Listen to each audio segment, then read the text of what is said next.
Bueno, antes que presente a quien me acompaña, que es un honor, por supuesto, cuando vienen entre nosotros a este espacio de prevención, de compromiso, debo agradecer a la licenciada Ana Belén Faris por este hecho que trajo a nuestros estudios al médico psiquiatra, gracias, al médico psiquiatra Emilio Hidalgo, de la ciudad de Corrientes.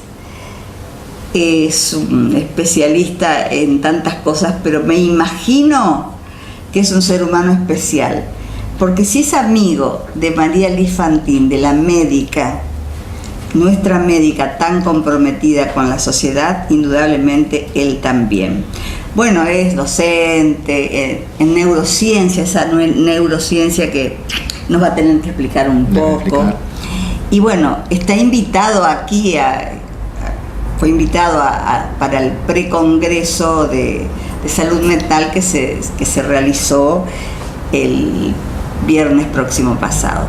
Pero bueno, esto es muy bueno porque nosotros de alguna manera, y le doy la bienvenida, doctor, de corazón a corazón, porque todas estas cosas que coadyuvan al otro y el compromiso de venir seguramente porque es amigo de alguien, hace que uno se sienta realmente motivada a dialogar con usted respecto a esto que de alguna manera es el precongreso, pero también tenemos que pensar en ese otro que es el que nos convoca, ese otro que es adicto, sí, y que cómo salir.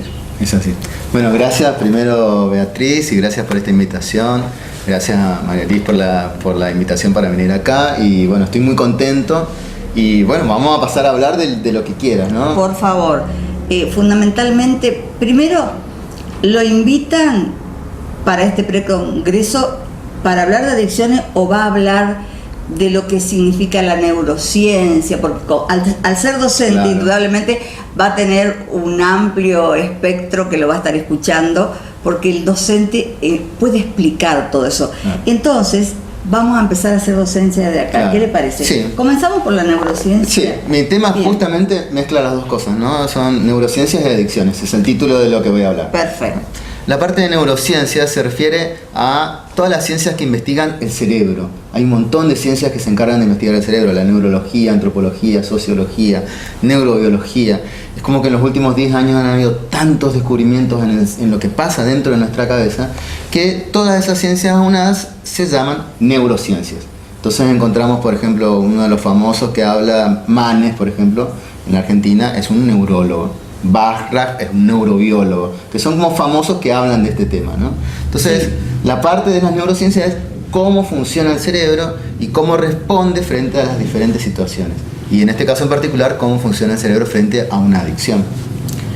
Qué importante. De cualquier manera, a veces uno se acostumbra a comprar un libro, y discúlpeme, de Manes, por ejemplo, pero a veces hay tanta gente alrededor nuestro, muy cercanos, que estudian, que investigan, como un joven como usted, y que viene a dar, y yo sé que tiene un libro escrito, no lo trajo, pero que no está en los medios para divulgar y también, diríamos, transformarse no solo en un médico que coadyuva al otro, sino en un famoso. Por eso yo preferiría no hablar de la fama, vamos a hablar más bien de su... Está muy bien lo que decís, porque generalmente el conocimiento corre por dos lugares, ¿no? Por un lugar está el investigador, está el estudioso, está el que sigue eso, ese criterio, digamos, y por otro lado está el famoso, el popular, el que aprovecha esa beta como para hacerse conocido, ¿no? Perfecto. Yo nombré como para que la gente sepa. Está bien, como para ubicar. Para ubicar de qué estamos hablando cuando hablamos de las neurociencias, ¿no? Pero sin duda que hay un montón de investigadores del cerebro que están como ocultos y que cada vez se sabe más, porque hay cerca de 1 millón de papers, de artículos relacionados con el cerebro por año. Entonces, en los últimos 10 años se sabe mucho más del cerebro que en los últimos 1000 años. Disculpa, ¿qué quiere decir paper? Papers son como artículos, trabajos de investigación. Perfecto. Donde yo investigo algo y lo publico. Muy y bien. Realmente lo que cambió nuestra forma de ver, la forma en que pensamos, la forma en que interactuamos con los otros es fantástica, que es lo que vamos a estar hablando, ¿no? Bien, mañana, en realidad porque eso está grabado, estimados televidentes, usted va a hablar con la gente desde el paneo de una conferencia. Podrá tener algún feedback quizás, pero fundamentalmente este estudio profundo del cerebro que hablan de que del lado izquierdo, del derecho, de todas esas cosas que a uno le gustaría más. Y hay otras cosas también, hay algunas medicinas alternativas que dicen que ayudan, pero la medicina es la medicina. La medicina es la medicina. Y a veces por allí yo respeto a todos los alternativos porque también lo he tenido en el programa, pero esto de que venga un médico docente, especialista en neurociencia, psiquiatra, a hablar a esa familia, a esos jóvenes que espero estén allí para ayudarlos a comprender qué pasa con su cerebro cuando insumen, cuando consumen, cuando no pueden dejar. ¿Qué les diría a ustedes de acá, de entre nosotros? Bueno, lo primero yo voy a dar como varios datos centrales, ¿no? El primer dato central es este. Nuestro cerebro, para que reaccione a una sustancia que viene de afuera, tiene que ya estar preparado y tener esos receptores para esa sustancia. Es decir, que nosotros mismos podemos generar eso mismo que viene de afuera. Por ejemplo, la marihuana que viene y se instala sobre ciertos receptores del cerebro y provoca tranquilidad, probablemente hacer yoga, meditar, provoque, sin los efectos alucinógenos que podría provocar o no, probablemente eso podría generar síntomas similares. La cocaína que estimula, que excita, se compara a efectos un poco menos, pero de ganar una carrera, de ganar una competencia. Es decir, los mismos efectos que se provocan con las drogas se puede provocar con actividades de la vida cotidiana. Lo que pasa es que el chico no está sujeto a eso, no está expuesto al deporte, no está expuesto a esas situaciones. Y entonces la droga es como un camino fácil para lograr eso. Pero es un concepto clave decir que nosotros podemos en nosotros mismos generar esos mismos efectos sin necesidad de utilizar la sustancia. ¿Sí? Cuando usamos la sustancia empiezan a aparecer cambios en el cerebro que nos van a ir complicando a lo largo del tiempo. ¿Sí? Empecemos con algo. Se empieza con algo que es el uso, ¿no? El uso es cuando yo consumo la sustancia cada tanto y eso tiene un nombre en inglés que es liking, como me gusta, lo disfruto. Es como la persona me hace bien. Es como tomarse un vaso de vino y disfrutarlo, ¿no? Claro. Con tranquilidad, bien, sin descontrol, ¿no? Así se comienza. Así se comienza, pero nosotros no decimos que eso sea algo negativo, es un uso, ¿sí? Dependerá de la sustancia también, ¿no? Cuando yo consumo con mayor asiduidad, se pasa a un abuso de la sustancia. Es cuando ya hay una cotidianeidad, cuando consumo con mayor frecuencia. Entonces ahí el cerebro empieza a cambiar y empieza a aparecer algo que se llama wanted, que es la búsqueda. Como que no me quiero quedar sin eso. La desesperación. Claro, como la desesperación de decir, si por ejemplo voy a una fiesta, tiene que haber alcohol, o si no, no voy a la fiesta. Si tengo que ir a tal lugar y no hay eso, ya no lo hago. Entonces empieza a haber esa búsqueda, esa necesidad de obtener la sustancia. Y en el último nivel, digamos, estábamos en el abuso, en el cual ya se pasa a una dependencia, aparece lo que se llama craving o desesperación o ansia, que es cuando yo ya ni siquiera disfruto de la sustancia. Ya no es que estoy tomando la copa de vino y estoy tranquilo y me gusta, sino que con desesperación la consumo, ya pensando en la siguiente y tratando de buscar el efecto final. Ya no disfruto de lo que sea, porque ya aparece esa desesperación. Ya se perdió el bienestar que producía al principio. Se perdió el placer. El placer. Nuestro cerebro cambió completamente y ya esa sustancia que al principio era algo que me provocaba placer, ahora me genera ansiedad, tensión, búsqueda, ganas de obtenerla como sea, y obviamente todo eso lleva a cambios en la conducta, cambios sociales, cambios físicos. Cambios físicos. Permítame comentarle algo. Estuvo mi nieto estos días aquí, cordobés, hijo de mi hijo mayor. Y yo le preguntaba, Luca, ¿por qué no consumís? ¿Cómo haces para evitarlo? Y me dice, Abu, sabes que tengo muchos compañeros y quiero ayudarlos, no puedo. Pero hay algo importante. Cuando notamos que uno de nuestros compañeros consume, al principio todo es alegría. Después comenzamos a darnos cuenta que su rostro va desdibujándose, su cuerpo se va desdibujando, hasta que en un momento desaparece del aula. Sí, y ese es el profundo dolor que sentimos por no poder ayudarlo. Yo dije, Luca, contalo. Bueno, no lo quise hacer, pero me dio un impacto. Es decir, nos damos cuenta que se está yendo porque físicamente va cambiando. Sí, sí. Incluso a lo largo del tiempo se ve deterioro en estas personas, en las cuales empiezan a alterarse la atención, la memoria, empiezan a tener problemas escolares, y pasa no solo con sustancias fuertes, pasa con la marihuana también, que cada vez está más concentrada. Es la menor. Y es la menor, si tenemos que decir. Pero la marihuana, diríamos ya preparada como tal, porque está ese conflicto hoy de opiniones, debido a que, bueno, ahora en Uruguay van a la farmacia y la compran. Hay gente que tiene plantitas de marihuana, pero ¿cómo podemos diferenciar eso? Para que la gente comprenda también que si se hace abuso de la plantita, o estoy equivocado. No, estás equivocada. Estábamos hablando con el doctor y cortamos porque la estábamos esperando, dado que tiene su consultorio, tiene sus hijos, pero ella es la hacedora un poco de todo este encuentro, a la licenciada en psicología Ana Belén Faris, que la nombré al principio, pero ahora está con nosotros, acompañando entre profesionales de la salud mental, en este caso, al doctor Emilio Hidalgo, el médico psiquiatra, el docente en neurociencia. Y bueno, estábamos hablando, Belén, bienvenida. Justo estábamos hablando de lo que habíamos dialogado contigo respecto a eso de la plantita, y ahora yo le agregué un poco también de lo de Uruguay. Es una mezcla de cosas que pobre doctor dirá, vamos por parte, por eso ya me paró al principio, vamos a explicar bien cómo funciona el cerebro. Entonces retomamos ese tema, permitinos por favor, y después, bueno, se puede dialogar entre los tres, ¿le parece, doctor? Sí, totalmente.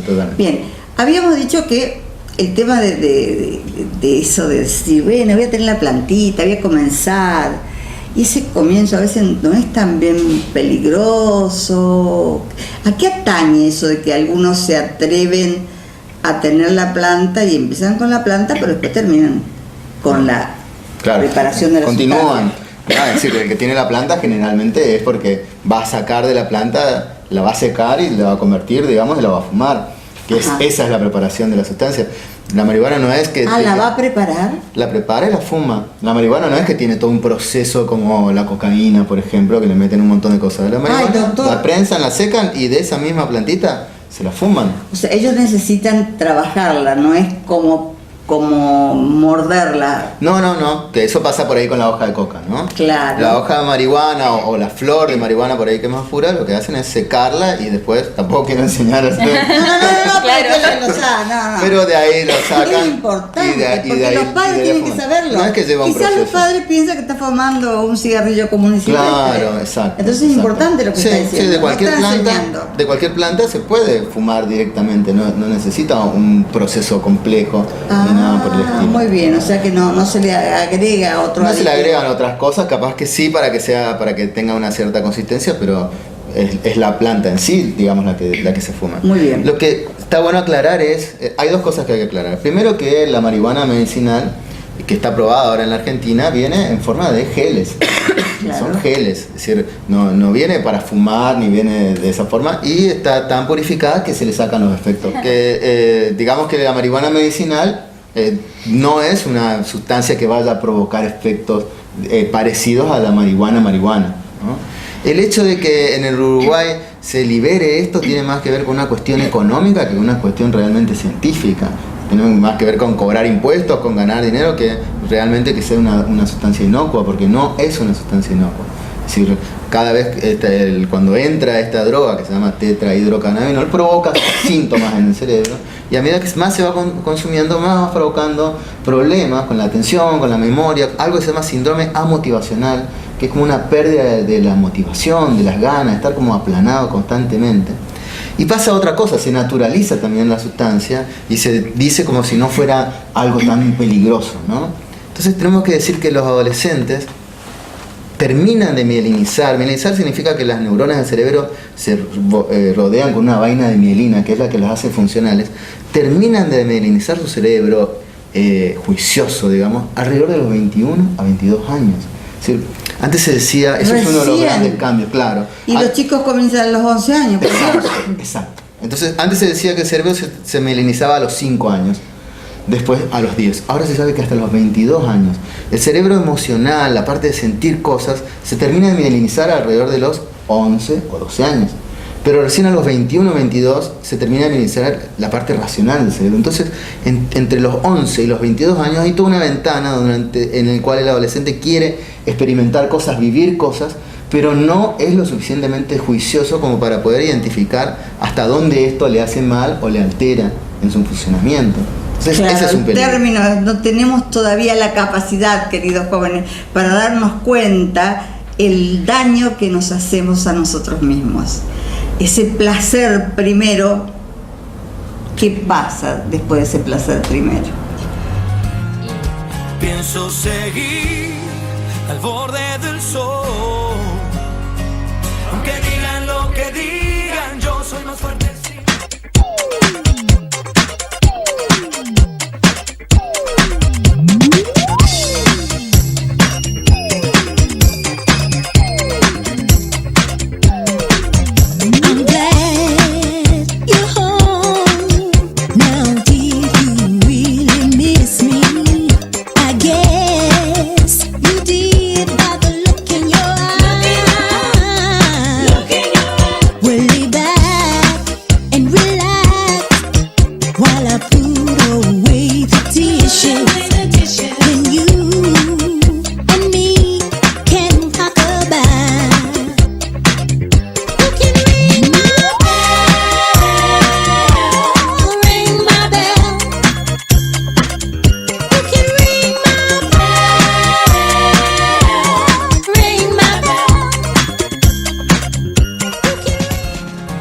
Pienso seguir al borde del sol, aunque digan lo que digan, yo soy más fuerte. ¿Qué pasa después de ese placer primero? Y al estar, digamos, ingiriendo cualquier tipo de sustancia en una etapa de crecimiento, es como decía también un poco, se naturaliza incluso las sensaciones al extremo de todo el tiempo querer buscar esa sensación que termina pareciéndonos hasta normal. Digamos, por eso decimos también que es inocuo. Los chicos te dicen, no, pero no pasa nada porque fumo uno de vez en cuando y está todo bien.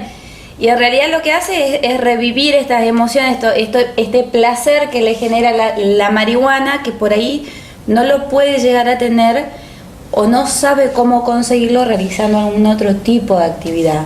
Porque lo dijo el doctor al principio. Sí. Claramente. Bien, sigamos entonces. ¿Seguimos con la marihuana o podemos avanzar un poquito más en otras sustancias? Podemos avanzar, por ahí la droga que más se consume así habitualmente es por ahí la cocaína, saltando, ¿no?, de la marihuana, que la cocaína ya es otra droga. Nadie puede decir ni mínimamente que la cocaína sea inocua. Para nada. Para nada. Ni el que la consume. Ni el que la consume. Es decir, claro, todos sabemos los daños. Les voy a contar algo. Por ejemplo, la consulta más frecuente del cocainómano que tiene más de 5 o 6 años de evolución es, aunque parezca increíble, al cirujano estético. ¿Por qué? Porque al consumir la droga por la nariz se le pega en el tabique nasal y la droga es tan fuerte que provoca vasoconstricción, es decir, las arterias se cierran y toda esa parte deja de tener relación y se muere, se necrosa. Entonces la nariz la tienen como aplanada, se llama nariz en silla de montar. Entonces van a operarse porque su nariz se lesiona solamente por el contacto con la sustancia. Imaginemos lo que pasa con el cerebro, es decir, cada vez que algo de la sustancia toca una partecita del cerebro, las arterias se cierran y van provocando lesiones en distintos lugares del cerebro que a lo largo de los años te dejan la cabeza como un queso, ¿no? Como un colador. Es decir, realmente es una droga tremenda, es terrible y no solo a largo plazo, a corto plazo también puede provocar muerte súbita. Sí. Hace un año, por ejemplo, hubo una fiesta de egresados de medicina, increíble lo que voy a contar, en Buenos Aires, donde consumían cocaína, muchos consumieron por primera vez y hubieron dos ¿Sin casos. darse cuenta o se daban cuenta? Se daban cuenta. Era la fiesta de egresados, se daban cuenta, querían probar y hubieron 2 muertes súbitas.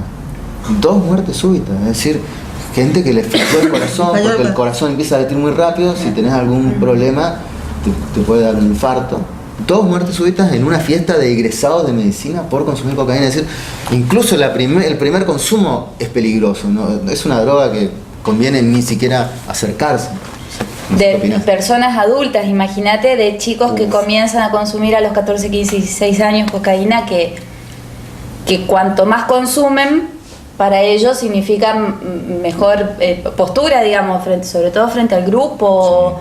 Sí, están como más agrandados, ¿no? Como líderes. Como que pueden hacer cosas. Claro, que pueden hacer hasta que la muerte los llama. Sí, o incluso la misma droga, porque a este efecto de sentirme superior, poderoso, le sigue un bajón tremendo, es decir, que se le llama el bajón, ¿no? El bajón, sí. Y para poder soportar el bajón, muchas veces consumen cerveza, marihuana misma, como para poder bancarse ese cambio tan tremendo de sentirse bien, sentirse arriba, sentirse como superiores y de pronto viene el bajón. Entonces también es una droga que tiene este doble efecto. Claro. Y en esta parte del bajón realmente es horrible y eso hace que por ahí se alejen hasta que de pronto lo vuelven a consumir, ¿no? Ahora bien, hay posibilidades de que, no sé cuál es el tiempo cronológico, en el sentido de que si un joven comienza a una determinada edad y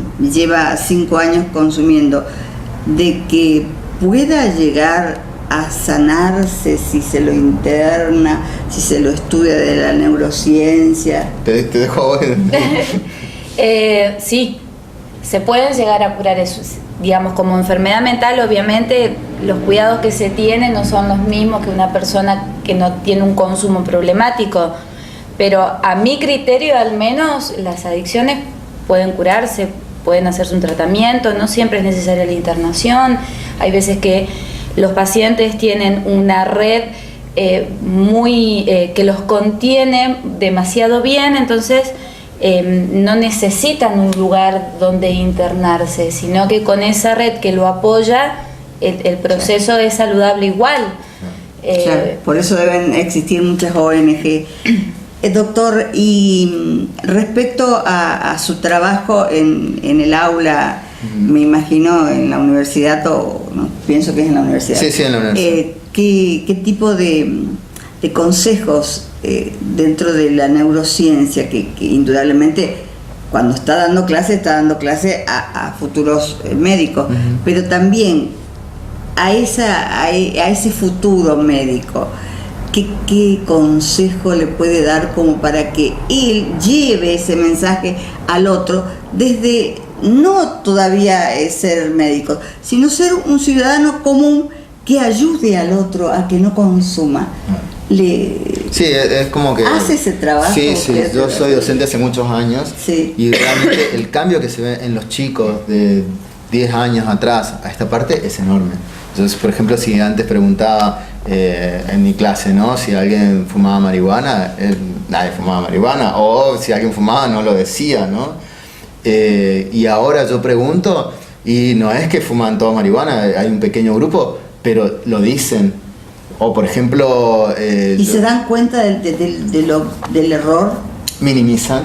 Es decir, mi tarea es que no lo naturalicen, ¿no? Lo minimizan, lo naturalizan, hablan como si fuera una sustancia común y corriente, como si fuera una cerveza o un alcohol, que también son malas, ojo, y también traen sus consecuencias, pero es como, yo lo que veo es que ha ido creciendo esto, y esta cuestión de minimizarlo, naturalizarlo, solamente nos juega en contra. Entonces, tratar de identificar que todas estas sustancias no son buenas, no son saludables, y que se puede generar esas emociones, como decíamos, de otra manera. Sí, creo que en todas las aulas es una obligación hablar de estos temas, ¿no? En las aulas de la primaria, del secundario, del terciario y de la universidad, Sí. indudablemente, Sí. aunque no sean especialistas, tratar de hacer voluntariado, como hacen acá la doctora María Liz, como Belén y como todos los que están trabajando en este equipo.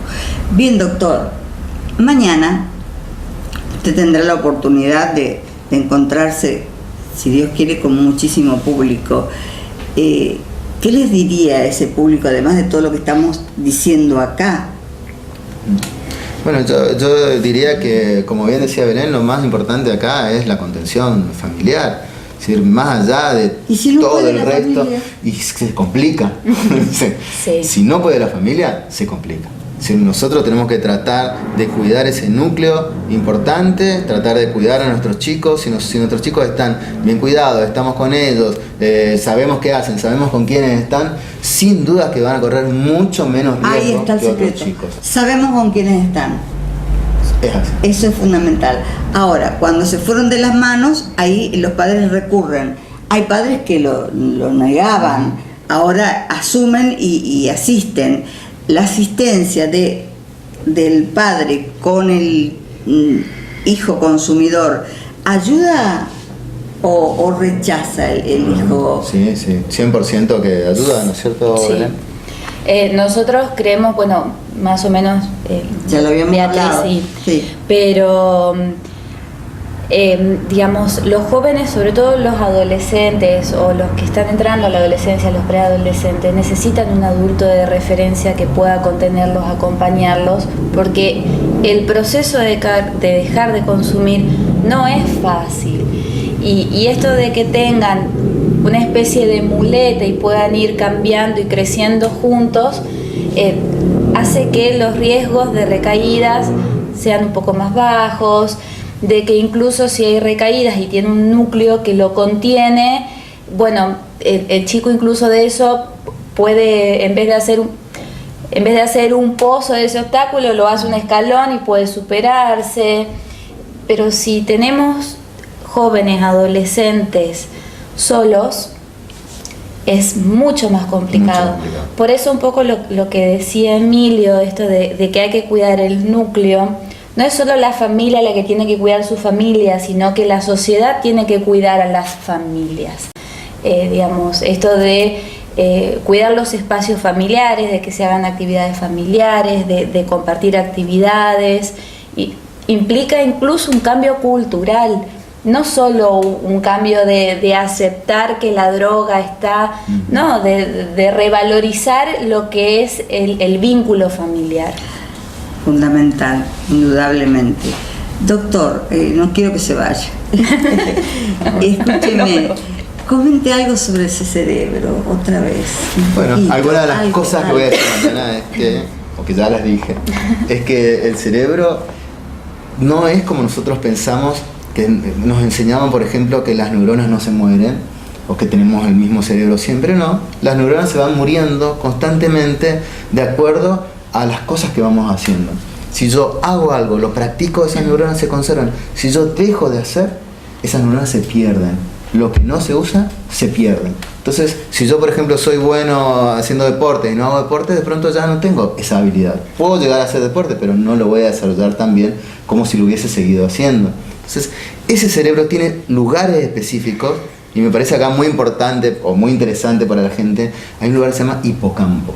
El hipocampo es el encargado de la memoria reciente. Todo lo que pasa acá, en este momento, primero va al hipocampo.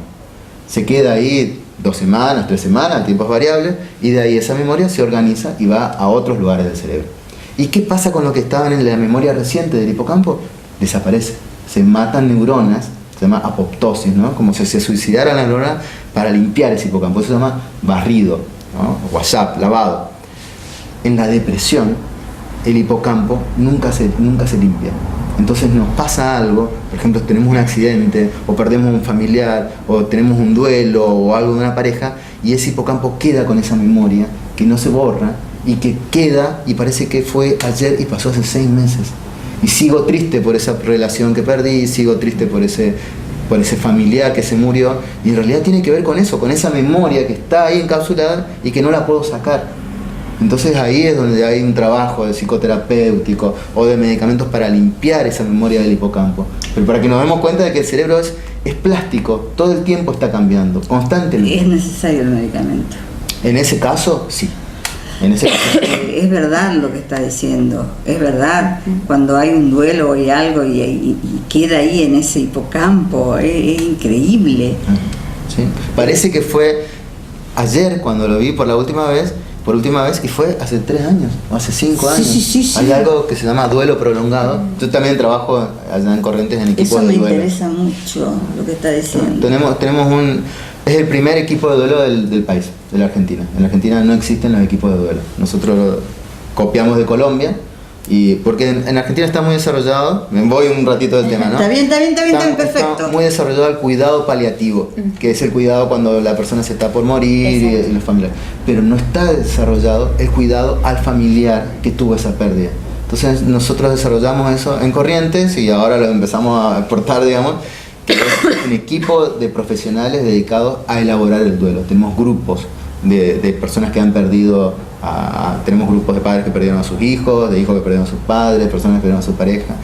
¿Y qué es lo que pasa con el duelo prolongado? Esa persona sigue con ese duelo, pasaron 10 años, 15 años, y nosotros tenemos gente que sigue llorando por esa pérdida, y tiene que ver con esto del cerebro que no logra olvidar, no logra darse cuenta de que esto pasó hace 15 años y parece que lo está reviviendo constantemente como si hubiese sido con la misma intensidad. Claro, y si esto lo llevamos a un padre que pierde un hijo por sobredosis, por Dios. Las muertes traumáticas, las muertes no esperables, son mucho más impactantes para nosotros que otros estilos. Padres, hermanos, amigos, todo. Por eso impacta tanto cuando suceden esas cosas. Y no estamos exentos en Villocampo, por eso yo creo que es muy bueno este precongreso. Alguien tenía que decidir este grupo humano. Está la doctora del otro lado, María Lifantín, este grupo humano con las otras personas que no recuerdo el nombre, por eso no los voy a nombrar, que siga para adelante y que, bueno, las ONG son lugares donde el voluntariado se debe escribir con mayúscula, porque es la voluntad del ser humano de pensar en el otro. No hay una mirada de decir cuánto puedo ganar, está en el corazón del otro, porque yo siento que usted, doctor, sin conocerlo, siento que usted vino porque sus amigos médicos, María Liz y su esposo, lo invitaron, y estoy seguro que no vino a cobrar honorarios que los debería cobrar, pero vino porque está haciendo eso, ayudando al otro, porque la docencia lo supera y quiere decir y quiere contar y quiere ayudar. Es así. Así que tendríamos que después, cuando se va, antes de irse, vamos a hacer otro diálogo respecto a algunas cuestiones que me quedan pendientes. Lo que pasa es que ahora estamos concentrados en este precongreso de salud mental. Así que bueno, todo el éxito del mundo. Ojalá vayan muchos, sabemos que está muy inscrito por el secretario de Cultura, me enteré. Yo no voy a poder estar en la conferencia de prensa mañana porque no hago exteriores, pero de cualquier manera estuvo entre nosotros en todo momento este tema y bueno, les agradezco de corazón. No, nosotros agradecemos el espacio, Bea. Bea me dice, mi alumna también como Bea. Todas son alumnas. Es Bea. Todas mis alumnas. Exacto. No, nosotros agradecemos el espacio y la posibilidad de poder dar a conocer la importancia que tiene tratar este tema y hablarlo de una buena manera, porque como lo dije en varias oportunidades, los chicos tienen mucha información de la mala. Entonces, dar información de la buena es la contrapartida a muchos de estas problemáticas. Otra cosa que tiene el doctor es esa calidez docente, donde te dice directamente qué te está pasando con tu cerebro y cómo se ponen las neuronas. O sea, por eso en estos años muy adultos que tengo, necesito seguir haciendo cosas, porque si no creo que me voy a morir. El cerebro no envejece. El cerebro no envejece. Es decir, No el hay que estrés, quitarle a los mayores la actividad. cuando vos para seguís, nada. ya tenemos un montón de ejemplos, los grandes docentes, no sé, se me ocurre Mirta Legrand, vos seguís hablando, seguís estimulando, el cerebro no envejece, no es como el resto del cuerpo. ¡Qué buena noticia! Entonces, es una muy buena noticia. Es decir, el cerebro hay que usarlo, hay que tenerlo siempre con estímulo y no envejece. Y hay que cuidar el cuerpo, porque si uno descuida el cuerpo, el cerebro también se descuida, Claro, ¿no? claro. Pero sin duda que seguir haciendo todo el tiempo que quieras y que te guste esto, porque te va a hacer bien y seguro que te va a ayudar. Muchas gracias, doctor. Por favor, aquí. Que sea exitoso lo de mañana y bueno, espero verlo. Ahora ya María Liz está comprometida, va a tener que volver. Y bueno, que Dios los acompañe mañana en sus alocuciones y por supuesto, bueno, que ese congreso que se dará en Mendoza sea también muy fructífero. Benditos sean las personas que se ocupan del otro y que, bueno, queridos chicos, exalumnos, alumnos, todos ustedes, no la prueben siquiera, por favor, no la prueben. Hay mucha gente que se ocupa de ustedes, escúchenlos. Y mañana, en realidad, el día que fue el congreso, espero que estén allí. Y si no, se volverá a convocar a otro precongreso para que comprendan qué es lo que tanto daño les hace. Muchas gracias. Gracias, Beatriz. Un orgullo. Igualmente. Me un honor. siento muy bien. Gracias, Belén, por todo. Gracias a todos. Es muy emotivo esto, no podemos evitarlo porque queremos a nuestros chicos sanos, felices, andando por la calle, cantando, saltando. Muchas gracias. Estimados televidentes, por este momento de comprender que la emoción a veces supera la razón. Seguimos entre nosotros.